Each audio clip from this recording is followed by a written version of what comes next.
소설 들려주는 여자.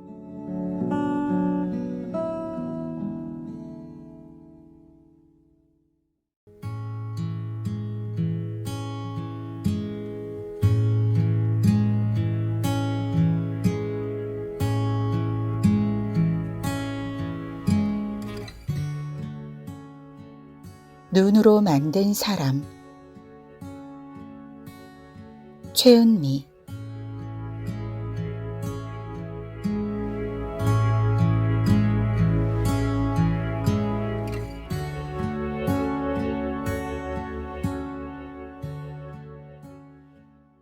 한겨울이었다. 소년이 살던 집에서 아기가 태어났다. 소년은 마당에서 눈을 뭉치다 아기 울음소리를 들었다. 갓 태어난 아기를 건너다 보며 소년이 물었다. 만져봐도 되나요? 어른들은 3일만 기다리라고 했다. 3일 뒤 아기를 만져본 소년이 말했다. 안아보고 싶어요. 어른들은 7일만 기다리라고 했다. 7일이 지났을 때 소년은 어디선가 포대기를 꺼내왔다. 업어줄래요. 업어주고 싶어요. 어른들은 1달이 지나야 업을 수 있다고 말했다. 소년은 손가락을 꼽으며 1달이 지나가길 기다렸다. 매일같이 눈이 내렸다. 소년은 썰매를 타고 들어와 언 손을 녹이며 잠든 아기를 들여다보았다. 소년은 아기의 동그란 얼굴을 그리며 해가 질 때까지 눈사람을 만들었다. 마침내 1달이 되었을 때 어른들은 약속대로 소년의 등에 아기를 엎혀주었다. 소년은 어쩔 줄을 몰라 했다. 소년은 얼굴이 빨개져서 물었다. 애기한테 저는 뭐예요? 어른들이 말했다. 삼촌.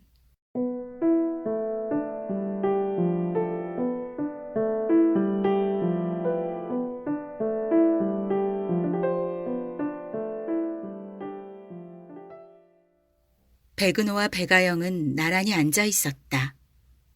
앉아있는 둘의 뒷모습은 닮아 보였다. 양쪽 귀에서 목을 지나 어깨에 이르는 선이 왠지 모르게 비슷했다. 피가 전혀 안 섞인 남남은 아닐지도 모른다는 생각이 들 만큼 둘은 딱 그만큼 비슷했다. 앉아있는 곳이 식탁일 때 백은호와 백아영은 하루 동안 있었던 일에 대해 얘기를 나누었다. 앉아있는 곳이 병원 대기실일 때는 진료가 끝나고 무엇을 먹을지를 얘기했다. 영화가 상영 중인 극장에 앉아서도 둘은 끊임없이 소곤댔다. 얘기를 하는 쪽은 주로 백아영이었지만 백은호의 리액션도 그에 못지않았다. 새 식구가 오던 주말, 백은호와 백아영은 결혼식장에 앉아 있었다. 둘은 신랑 쪽 하객이었다. 백은호와 백아영이 앉은 테이블에는 둘과는 성이 다른 일가족이 자리를 채우고 있었다. 대부분 강씨 성을 가진 사람들이었다. 강씨들은 저희들끼리 떠들다 가끔씩 백은호에게 무언가를 물었다. 그때마다 백은호는 멋쩍게 웃었다. 백아영이 백은호의 어깨에 머리를 기대자 강씨 중 한 명이 낄낄댔다. 백아영은 자신보다 어려 보이는 강씨를 무례하다는 듯 쳐다보다 다시 백은호에게 몸을 기댔다. 백은호 오른편에 앉은 강윤희는 피곤한 표정으로 눈을 감고 있었다. 막 입장을 시작한 이날의 신랑은 강윤희의 큰 작은아버지의 장남이었다. 강윤희보다 1살 어린 그는 어렸을 때 주먹 도끼처럼 생긴 돌로 강윤희의 정강이를 찌른 적이 있었다. 강윤희는 아버지의 또 다른 남동생 가족이 모여있는 테이블로 시선을 돌렸다. 강윤희의 아버지는 남동생이 둘이었다. 강윤희 남매들은 아버지 바로 밑에 남동생을 큰 작은아버지, 아버지와 터울이 많이 진 막내 남동생을 작은아버지라고 불렀다. 강윤희는 결혼식장에 도착하면서부터 작은아버지 옆에 붙어 있는 한 소년을 보고 있었다. 안녕하세요, 누나. 소년은 식장에 도착한 강윤희에게 그렇게 말하며 다가왔다. 식 중간중간 소년과 강윤희는 눈이 자주 마주쳤다. 그때마다 소년은 무언가를 감추고 싶다는 듯 쑥스럽게 웃었다. 강윤희는 당황스러웠다. 소년은 강윤희의 아버지의 막내 남동생의 아들이었고 강윤희의 기억 속에선 병약한 남자아이일 뿐이었다. 몇 년 사이에 이렇게 성인 남자에 가까운 모습을 하게 되었을 줄 알았다면 강윤희는 작은 어머니의 부탁을 거절했을 것이다. 식장을 나서기 전 강윤희 앞으로 작은아버지가 다가왔다. 우리 민서 잘 부탁한다. 그러면서 그가 강윤희의 손을 모아 잡았다. 아버지의 아주 어린 동생이었던 남자. 강윤희는 강중식을 무표정하게 바라보다 슬그머니 손을 뺐다. 곧 쉰이 되는 강중식은 10살 이상 터울인 형들과 비슷한 연배로 보일 정도로 급속히 늙어가는 중이었다. 머리는 신경을 안 쓴 새치로 엉켜 있었고 얼굴빛은 검고 탁했다. 몸 어디선가 지속적으로 통증을 느끼는 사람처럼 미간에 항상 힘을 주고 있었고 눈 언저리가 붉었다. 차려입은 양복만 아니라면 세탁기에서 탈수되다 나온 것처럼 엉망인 모습이었다. 강윤희는 강중식 옆에 선 소년을 착잡한 마음으로 바라보았다. 강윤희는 자신의 부모에게 해마다 여행권과 항공권을 보내오던 강중식을 떠올렸다. 강중식이 사업을 말아먹기 이전의 일이었다. 딸아이 돌잔치 때 강중식한테 받았던 금반지도 떠올렸다. 강중식의 부인인 작은 어머니가 자신의 어머니를 간호해 주었던 일도 떠올렸다. 그보다 더 오래전 강윤희 남매들을 데리고 냇가에서 물고기를 잡아주던 강중식을, 스케이트와 자전거를 가르쳐주던 강중식을, 세균 범벅인 이물질을 강윤희의 질 속에 넣고 휘젓던 강중식을, 할머니 장례식 때 목 놓아 울던 강중식을 떠올렸다. 걱정 마세요, 작은아버지. 강윤희는 강중식에게 그렇게 말했다. 강윤희는 엘리베이터를 탔다. 백은호와 백아영이 따라 탔고 강중식의 아들 강민서가 커다란 배낭을 메고 뒤이어 탔다.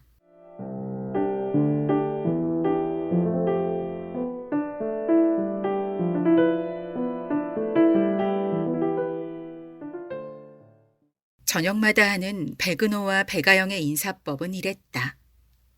백은호가 현관문을 연다. 거실에서 놀던 백아영이 백은호에게 달려간다.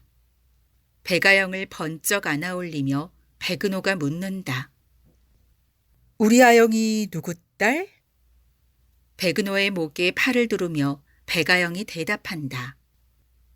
아빠 딸. 백은호가 다시 묻는다. 진짜? 그러곤 둘이 동시에 까르르르르 웃음을 터뜨린다. 백은호와 백아영은 매일같이 그 의식을 되풀이했다. 우리 아영이 누구 딸? 아빠 딸. 진짜? 까르르르르. 강윤희가 옆에 있어도 둘은 아랑곳하지 않았다. 강민서가 그들 집에 머물기로 한 기간은 보름 정도였다. 한겨울이었지만 좀처럼 눈이 오지 않았고 기온도 포근했다.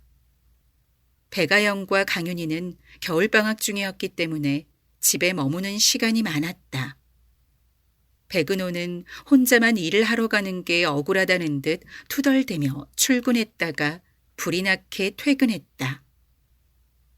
방학인 때는 그나마 강윤희가 저녁을 해주기 때문이었다. 강민서가 오고 며칠 뒤 강윤희는 마음 먹고 장을 봐와 낮부터 육수를 내고 백태를 불렸다. 물을 손질해 채 썰고 겨울 미역을 데치고 핏고막 2팩을 뜯어 해감하고는 알배기 배추에서 작고 여린 잎들을 골라냈다. 강윤희는 배춧잎 위에 굴을 올려 전을 부쳤다. 꽈리고추를 찌면서 양념장을 만들고 명절 선물로 들어왔던 슈퍼 곡물 세트를 풀어 귀리를 불렸다. 강윤희가 재료를 직접 손질해 작정하고 요리를 하는 것은 1년에 딱 2번, 방학이 시작될 때 하는 이벤트 같은 것이었다. 백은호와 배가영이 환호하며 식탁으로 달려들었다. 민서 오빠가 와서 너무 좋아. 배가영이 강민서의 팔을 잡고 자기 옆자리에 앉혔다. 오빠가 아니라 삼촌이라고 불러야지. 오촌이잖아. 배가영이 입을 내밀었다. 어쨌든 오빠는 아니야. 강민서가 강윤희 손에 있는 수저를 받아들어 식탁에 놓았다. 잘 먹겠습니다, 누나. 그렇게 말하고 강민서가 식탁에 앉았다. 강윤희의 직장에서 강민서 또래의 중학생 아이들은 강윤희를 선생님이라고 불렀다. 자신의 학생이 아닌 그 또래의 아이를 보는 것도, 그 또래에게 누나라고 불리는 것도 강윤희에겐 낯선 일이었다. 왜 비지찌개에 고기가 없어? 할머니는 맨날 고기 넣어주신단 말이야. 비지찌개엔 차돌박이 잘게 썰어 넣은 게 딱인데. 짐작대로 배가영과 백은호가 한마디씩 했다. 귀리가 이렇게 커? 차라리 현미밥을 줘, 엄마. 그러나 강윤희에겐 백씨들의 투덜거림이 들리지 않았다. 강윤희는 자신이 차린 밥과 찌개와 찬을 집중해서 먹고 있는 강민서를 보고 있었다. 꽈리고추를 꼭지까지 말끔히 비틀어 먹고 배추굴전을 한 입씩 아삭아삭 씹어 먹고 핏고막을 껍데기에 고인 양념 한 방울까지 알뜰히 빨아먹는 강민서를 강윤희는 침도 안 삼키고 보았다. 자신이 만든 음식을 이렇게 정성스레 씹어먹는 사람을 처음 본다는 듯이 비지찌개를 조심스럽게 불어먹는 강민서의 콧등에 땀이 맺혀 있었다. 다 먹은 꼬막 껍데기가 한쪽에 가지런히 포개져 있는 것이 보였다. 처남 먹는 거 보니까 딱 윤희 누나 취향인데? 처남, 또 뭐 좋아해? 누나가 요새 방학이라 시간이 많거든. 그치, 누나? 누나 하는 백은호에게 강윤희가 눈을 흘겼다. 민서 삼촌, 내가 비밀 얘기해줄까? 뭔데? 우리 엄마랑 아빠 사귄다? 우리 반 김유빈네 아빠는 44세인데 우리 아빠는 34세야. 우리 엄마는 37세. 옛날에 아빠가 엄마한테 누나라고 불렀대. 근데 할머니한테 혼나서 인제는 그렇게 안 불러. 그치, 아빠? 백은호가 고개를 끄덕끄덕했다. 배가영은 다시 강민서 쪽으로 몸을 돌렸다. 민서 삼촌, 내가 비밀 얘기 하나 더 해줄까? 뭔데? 우리 반 강연찬네 할아버지가 강감찬이래. 우와, 진짜? 배가영은 강민서의 리액션이 마음에 들었는지 다 들리는 비밀 얘기를 몇 가지 더했다. 백은호는 강민서의 음식 취향을 정말로 알고 싶은지 닭발 얘기를 꺼냈다. 뭔가 자신과 죽이 맞는 걸 찾아내고 싶은 표정이었다. 백은호와 배가영은 닭발볶음을 심하게 좋아했다. 강윤희가 반찬 가게에서 반찬과 국을 배달시켜 먹는 걸 본 강윤희의 시어머니는 일주일에 한 번은 곰소태에 닭발을 가득 볶아서 들고 왔고, 백은호와 배가영은 비닐 장갑을 끼고 앉아 그 많은 닭발을 순식간에 해치웠다. 입술이 벌게지도록 달게 어느 한 부위만을 집중적으로 뜯어먹고 있는 부녀를 보고 있으면 강윤희는 입이 안 다물어지곤 했다. 백은호는 그렇게 먹어도 살이 찌지 않았다.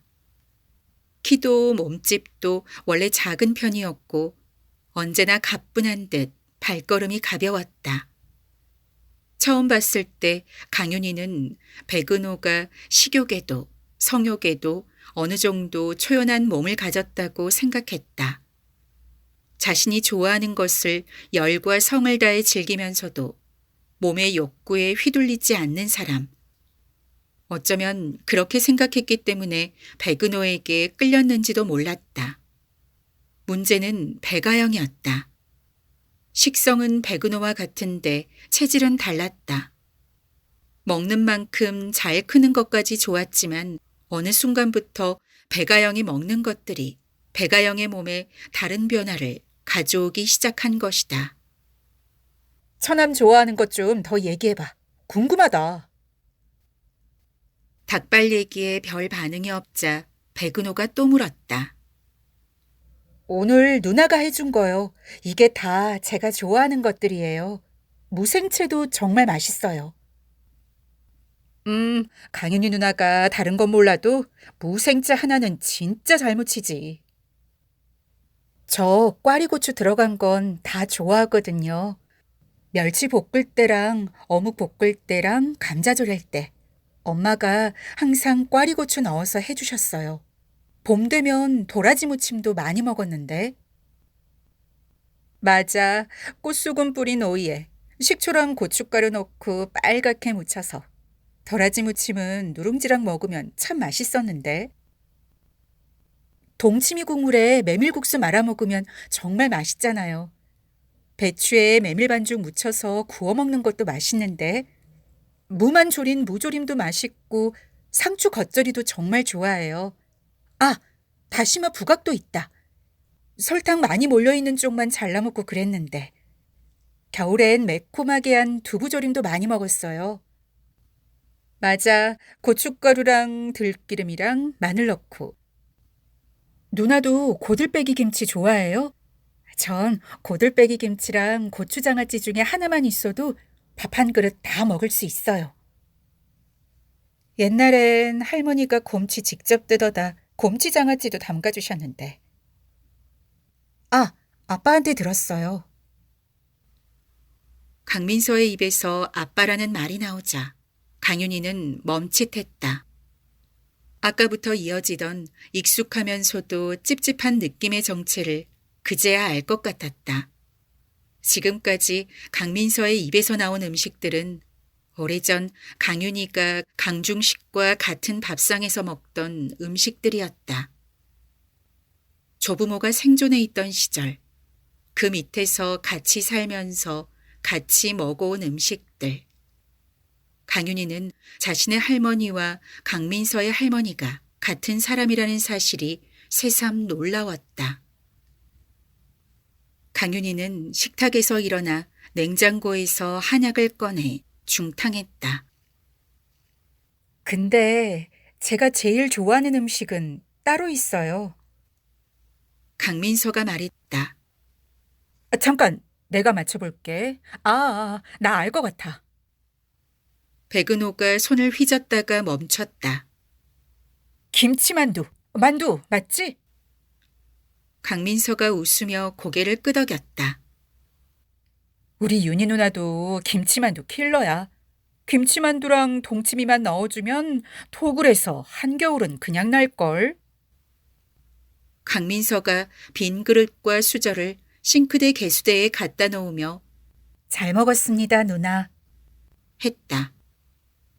강윤희는 따뜻하게 데워진 한약을 그릇에 따르고 백아영을 불렀다.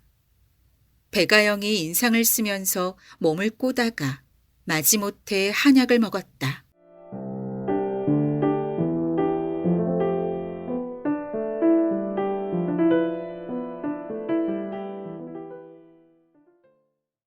강윤희의 가족에겐 가을부터 시작된 지난 몇 달이 고난의 시간이었다.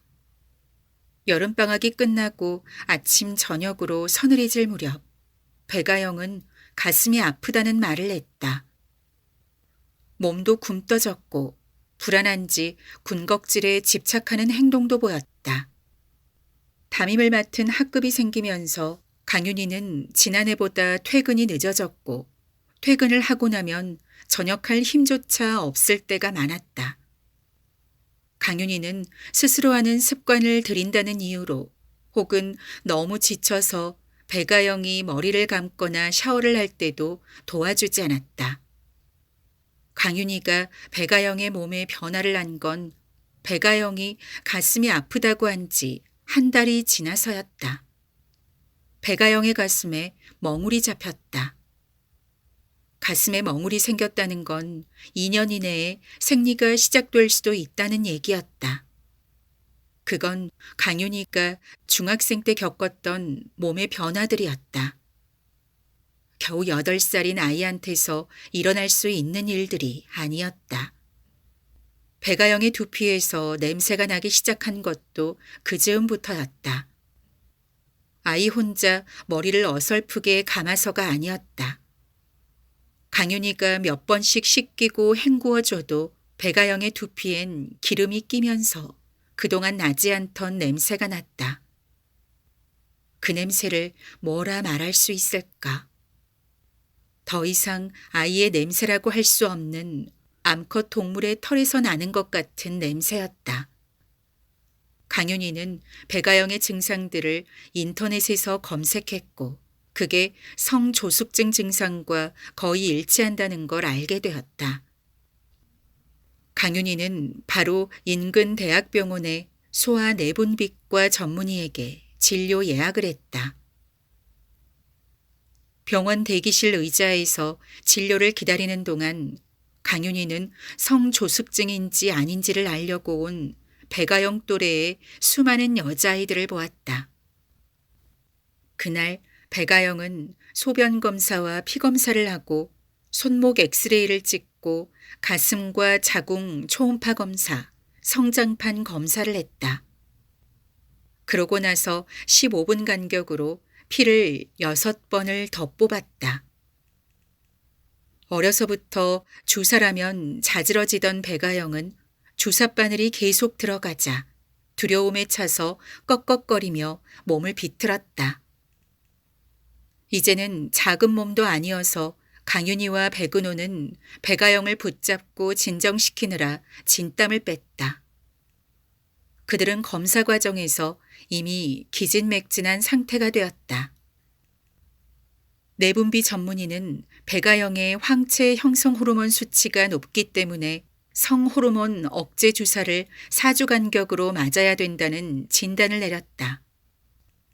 강윤희는 인터넷에 떠도는 병의 원인과 치료, 부작용에 대해 몇 가지를 물었지만 되돌아온 답은 꼭 그렇지는 않습니다. 였다. 그럼 그럴 수도 있다는 얘긴가요? 물었지만 의사도 이런 사태의 영문을 모르겠다는 얼굴이었다. 강윤희와 백은호가 그날 새롭게 알게 된 것은 성호르몬 억제 주사를 맞는 아이들이 성장호르몬 주사 치료를 함께 받는다는 사실이었다.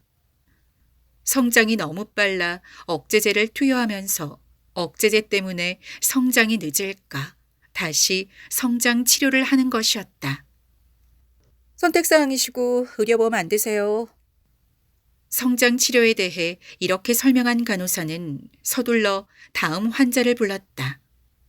간호사도 의사도 너무 바빠 보였다.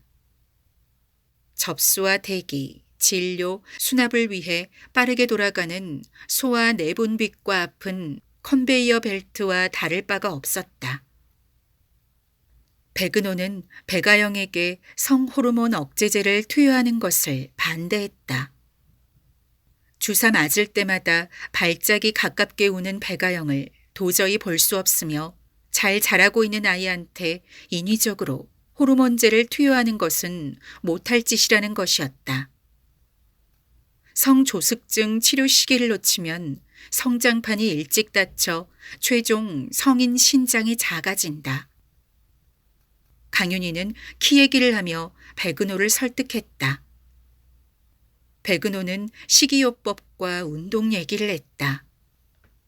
백은호의 입에서 식이요법이라는 말이 나왔을 때 강윤희는 포크를 집어던질 뻔했다.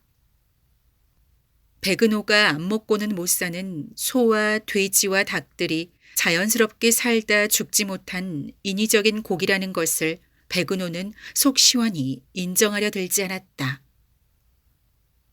수세에 몰리면 백은호는 키에 매달리는 강윤희를 공격했다.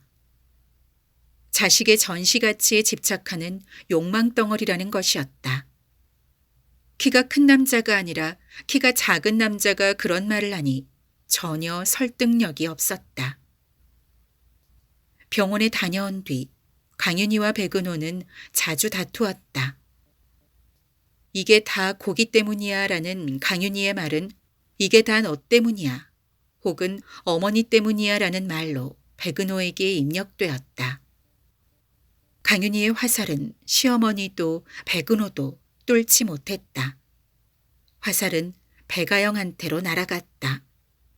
강윤희는 백아영이 하는 것들을 사사건건 금지시켰다. 일주일에 한 번은 시켜 먹던 치킨, 피자도 끊었다. 환경 호르몬 덩어리라는 플라스틱 장난감과 문구점에서 산 조잡한 액세서리도 다 내버렸고 강윤희의 화장품이나 매니큐어에 백아영을 얼씬도 못하게 했다. 학원 앞에서 친구 엄마에게 닭강정을 사달라고 조르는 백아영을 본 날 강윤희는 주방 구석에 백아영을 몰아넣고 밤이 될 때까지 다그치고 닥달했다. 강윤희의 목소리가 높아지자 백아영은 무릎을 꿇고 두 손바닥을 비비면서 강윤희에게 빌기 시작했다. 너무 울어 나오지도 않는 목소리로 백아영은 잘못했다고 용서해달라고 손을 떨며 빌었다. 3살 때 어린이집 후유증 때문에 보였던 행동을 백아영은 5년 만에 다시 하고 있었다. 강윤희는 그걸 보고 아무 말도 하지 못했다. 태어나면서부터 당연하게 먹어오던 것, 갖고 놀던 것을 갑자기 금지당하는 게 백아영에게 어떤 의미인지 강윤희는 알지 못했다. 어느 날 저녁 강윤희는 백아영이 안 쓰던 얼굴 근육을 쓰는 걸 발견했다. 백아영은 입과 코를 얼굴 한쪽으로 빠르게 밀었다 되돌렸다. 백아영은 처음엔 아무도 안 보는 데서만 그런 행동을 하더니 점점 자주 밥을 먹을 때도 멈추지 못하고 얼굴 근육을 들기 시작했다. 백아영의 곧은 얼굴선이 번개처럼 뒤틀렸다 돌아오는 것을 볼 때마다 강윤희는 세상이 하얗게 꺼지는 것 같았다. 강윤희는 백아영을 데리고 소아정신과에 갔다.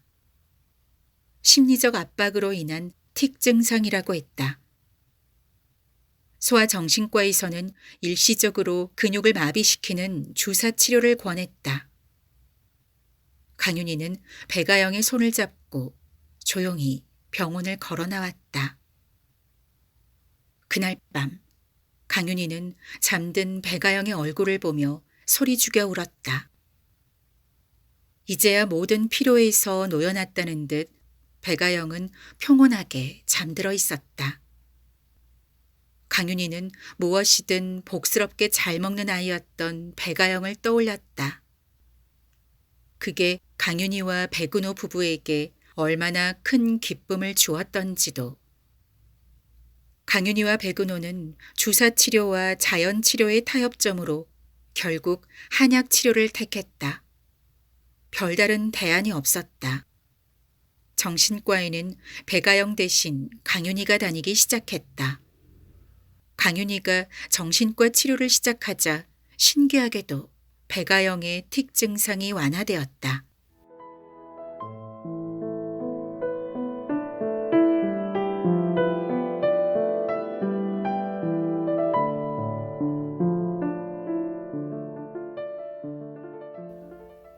강민서는 서재방을 썼다. 서재라고는 했지만 컴퓨터 책상 한 대에 책장 몇 개, 잡동사니가 놓여있는 방이었다.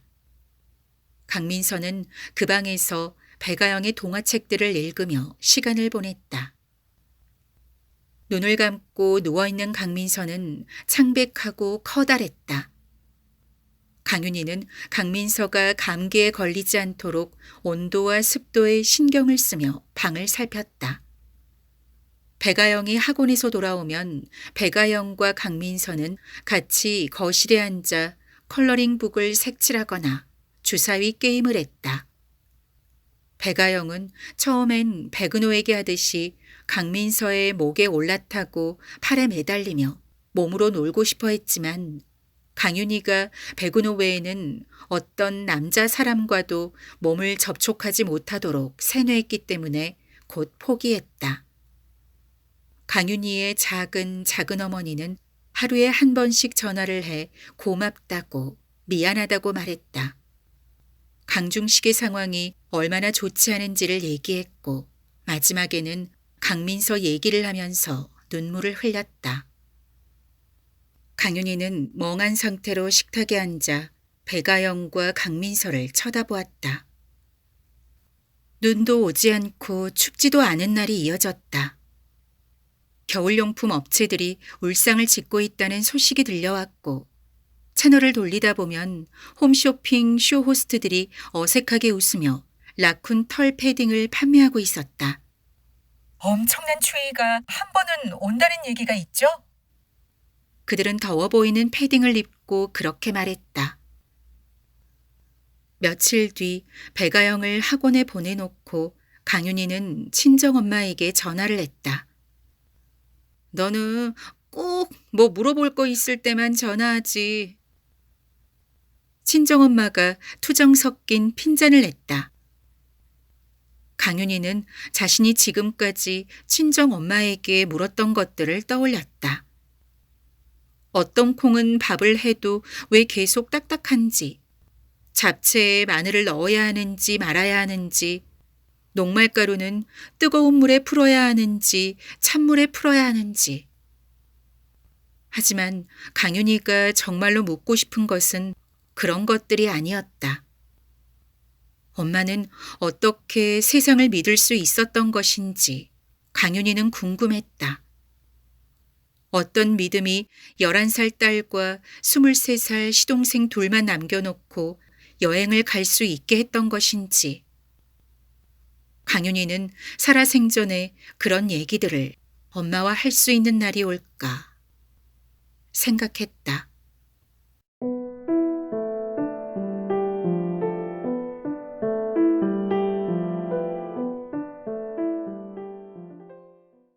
강윤희는 친정엄마가 말한 대로 밀가루를 수제비 반죽보다 약간 되게 반죽해 비닐에 싸두고 신김치를 썰었다.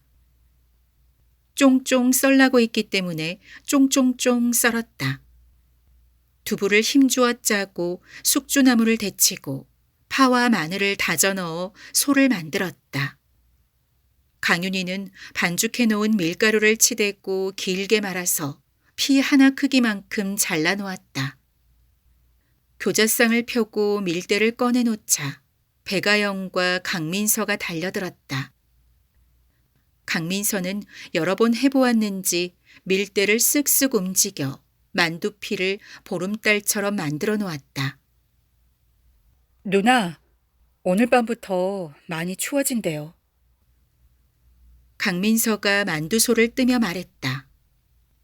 강윤희는 밖을 내다보았다. 그때까지만 해도 눈은 오지 않았다. 민서 삼촌, 만두 빚으면서 울기놀이 할래? 내가 이름을 대면 삼촌이 소리를 내는 거야. 좋아. 강아지, 멍멍, 고양이, 야옹, 소, 음메, 돼지, 꿀꿀. 하마. 어렵지? 배가영이 머리카락에 밀가루를 묻히고 웃다가 다시 문제를 냈다. 그럼 공룡은 어떻게 울게? 큐.